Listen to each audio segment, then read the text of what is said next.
Hi Tom and Maddie, this is Deanne from Deanne Dwight Interior Design here. I'm just wanting to present to you today your Arnendale apartment project. So today we'll be covering the whole intention and the brief of what you're wanting out of your property, some examples of ergonomics used within your property, and also some occupational health and safety examples, and also go through some changes that we made since we last met at our last client meeting. So just to start off with, we have your concept presentation board here. So the whole intention for your brief was to create a space for you both to come home, relax, and come home to like a sanctuary or a place of rest after a really hectic day at work. From what you told us as well, you really wanted to reflect your travel adventures from the projects that you'd been working with in the past, so the Doctors Without Borders. So what I really wanted to do was incorporate both your travel aspect, but also as well that you said it was important to you to do a modern, sustainable, contemporary design. So what we really wanted to do with that is really use some timeless pieces throughout the bedroom as well as the living room, and not really go for things that are actually just on trend at the moment or going out of fashion. We really want to stick to that because with sustainable design, you need pieces like that that are actually going to last for years.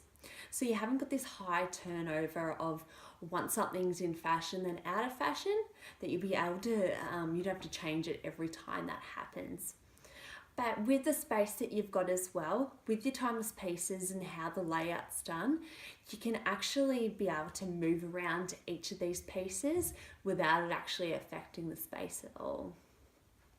You also said with your travel aspects that a piece of tribal jewellery was really important to Maddie. So what I've done is I've put that in your bedroom on display on the wall next to a safari chair in one of the corners.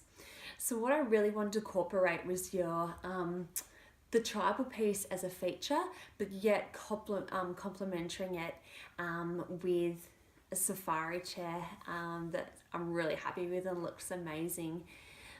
So what I wanted to go through was just covering all the bases of what we talked in our first client meetings about. So you were saying that Tom, you are a cyclist that likes to ride around and come home and place your bike at your apartment.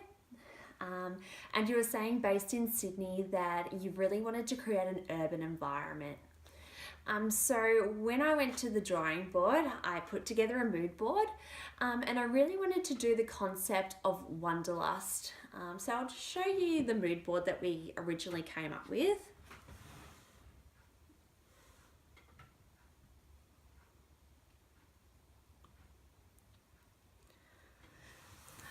So as you can see on this one, we went for a real sense of adventure, but also a real comforting feel about it, and also we really wanted to keep these colours because they're quite soothing, but yeah, all these different aspects combine: urban environment, a sense of adventure, and just a real warmness about them, that you'll be able to come home to a home, be able to relax, and yet be simple as well and low maintenance, because you said it was you were traveling quite a bit with work.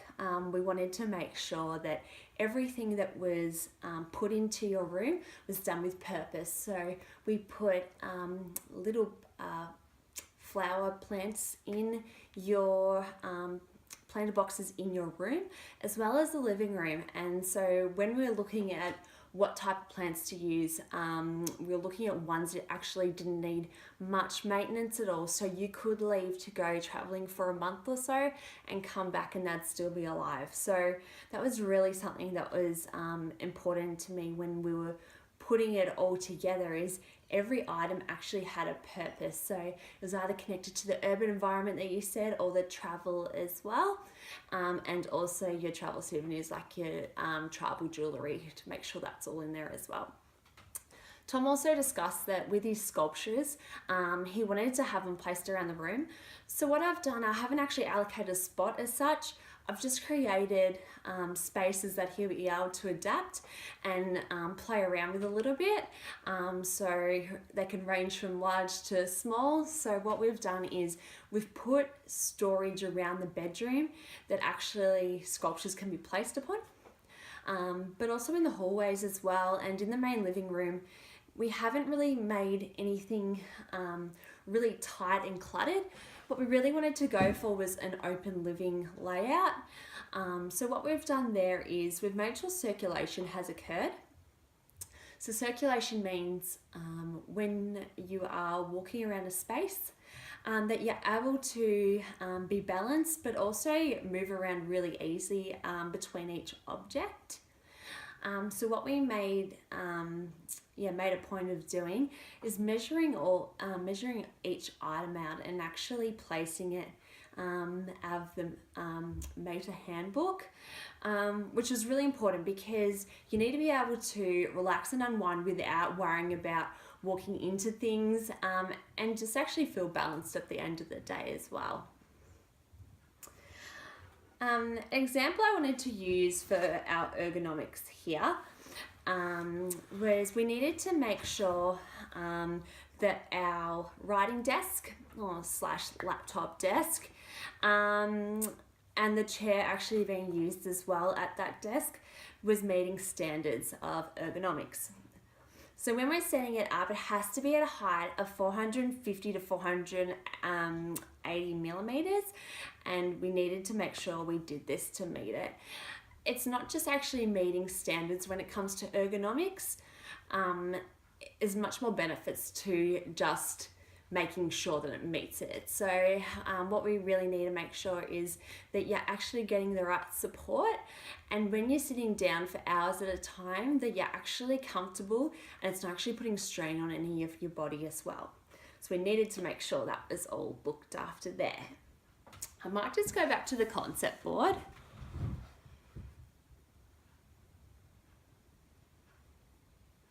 If I can find it.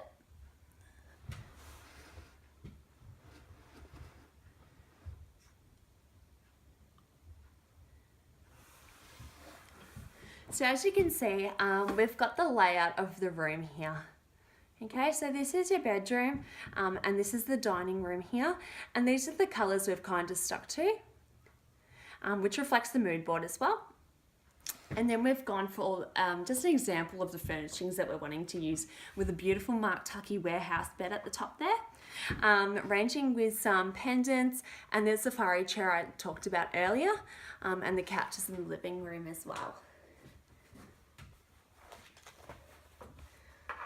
So from our last client meeting, we really wanted to make sure that we kind of ticked all the boxes for everything that we discussed.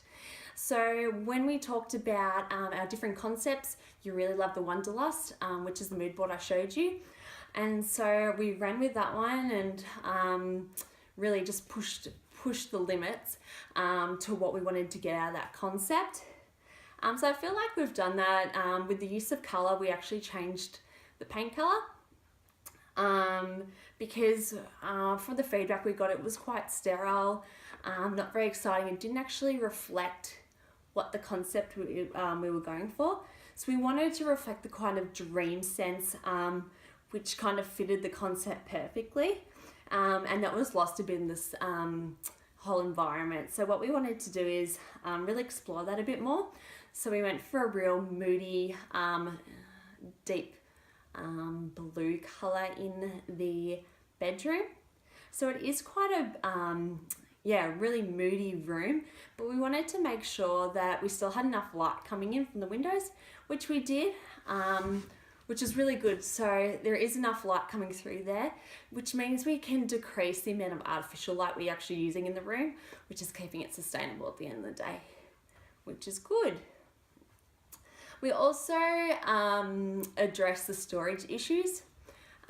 So what we did was we installed some extra sideboards into the bedroom. We also put some more storage as well in the study area. So We still have the desks in the study area, which I actually put in 2 now, and underneath we've actually got room to put, if you wanted to, luggage bags, but just also just little bits and bobs and the little things that you didn't know what to do with.